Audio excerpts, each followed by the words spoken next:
Alright, welcome guys. Today I'm going to be bringing you some very interesting commentary. I want to start off the bat by saying I hope you guys are feeling really well, and I hope you are doing very good today with all these terrible things that are happening in the world. You have to keep your wits about you. You have to be more aware of what's happening around you, but at the same time, don't let it affect you. Don't let your fear control you. Be on top of everything. Be the strong, responsible ones that others can look out for and use as a role model or seek out for help. Anyway, I got some interesting gameplay footage here. I invaded this world, and apparently he's given off the vibe that I invaded the wrong world. But I kept my will at it, and I persisted, and I got down to a couple of mercenaries. I took some mercenaries of his down, and I still didn't go out without a fight. You can see this scythe wielder. The netcode wasn't too good, and she put up quite a battle. But watch until the end. This is a full invasion, this whole video, and it's very interesting the sticky situation I got myself into and how I overcame it. Have you ever thought to yourself, am I the only one that feels? Am I the only one that can actually think? And are these thoughts really unique just to human beings? Have you ever been in that trippy paradox where you think that you're the only one alive and everyone else is just a projection or anything like that? Me neither. But there are some things in this world that are not just unique to humans, like these feelings. I strongly am under the belief that just as animals can feel pain, just as animals can cry and bleed, they can also think and they can also have their own set of communication and symbology, quite like humans. Now, don't get me wrong, humans are quite different than animals. You don't see animals erecting buildings. But as organisms, as true biological bodies, they're very similar to us. They are built up of the same building blocks as we are. And if you see in genetics, it's very similar. We're separated by a few chromosomes, everything like that, and our brain structure is very similar as well.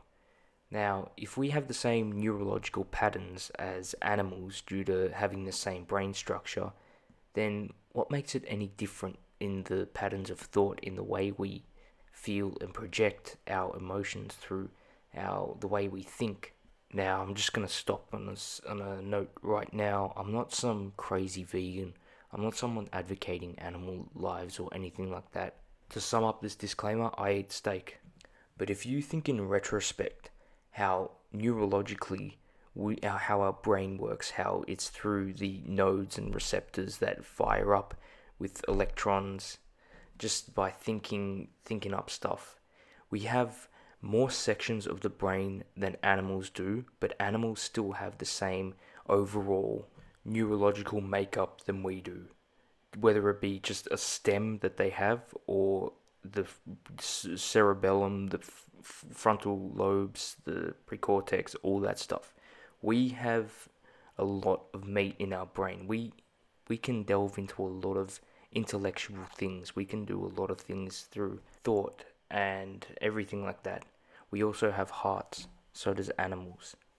Now, where do you think we project our emotions? We project them through our heart if we really do feel it. What makes animals different? It doesn't. You see, dogs are man's companion. All that stuff. We know animals, yes, domesticated animals can be our friends. But what about wild animals? No.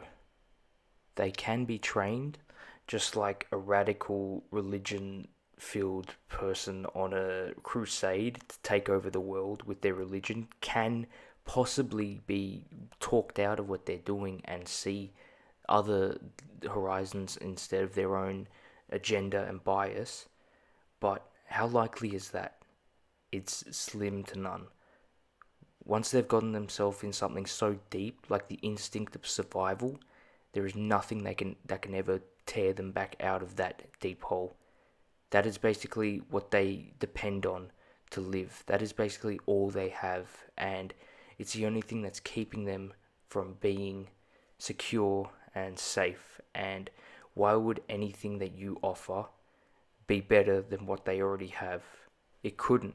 They basically live off this all their life. This is all they've been given to actually do. And once something's done more than or not, it's much harder to get out of it. The more it's done, then the more it isn't done. This is terribly certain as well if you're trying to do something like a diet. If you've been trapping yourself in this perpetual deep void of eating all this nonsense, then it's going to be very hard to get back into a healthy routine, because your stomach itself, it craves what it was given before, because that's what it's comfortable with. It kept you alive. It kept you fat. It kept you ripe enough to survive through the winter. But we all know that winter never comes, especially in this day and age. We never fast.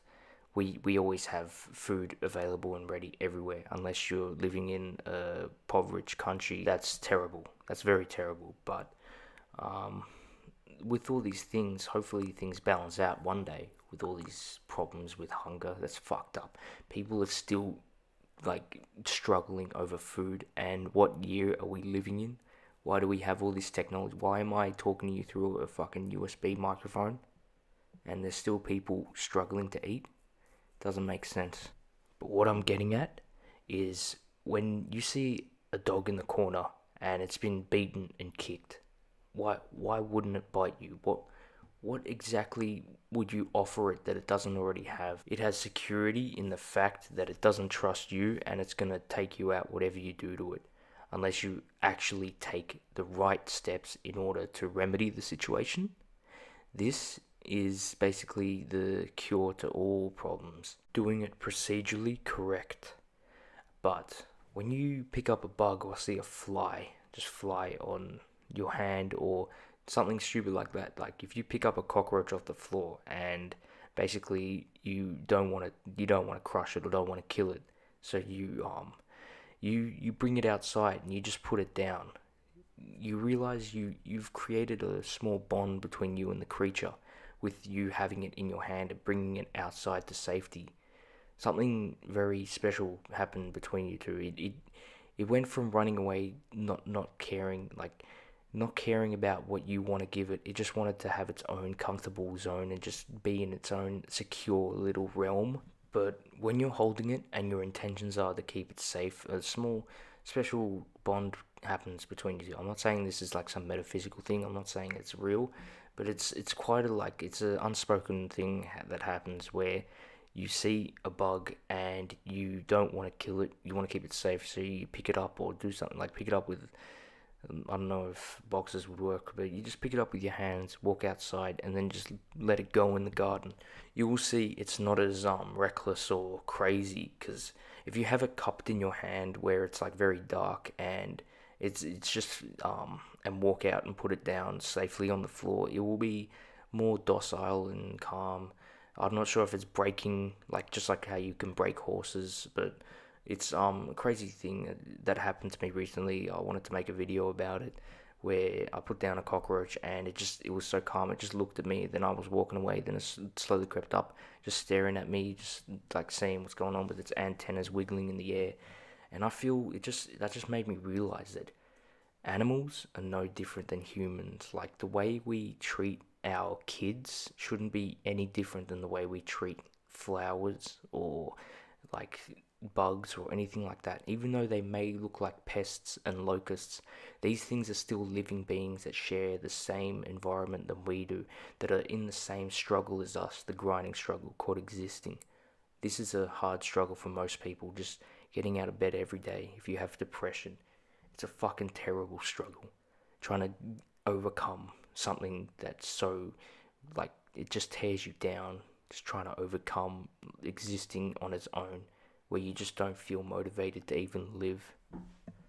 These struggles of just life, animals share with us, and it took a while for me to realize, but there is a very special bond that has been overseen with humans in general, how we're just stuck to our devices and we're not really taking a big step back and realizing the environments that we're living in and how it's slowly changing, slowly taking a grip on ourselves, and it's it's a big oversight for most people.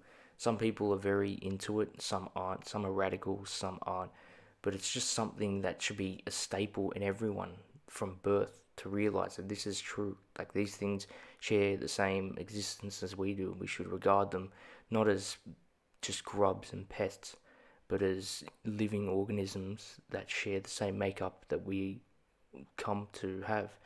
Not having a bigotry bias that we are more superior because of our intellect, but because we are the same, because we are ultimately one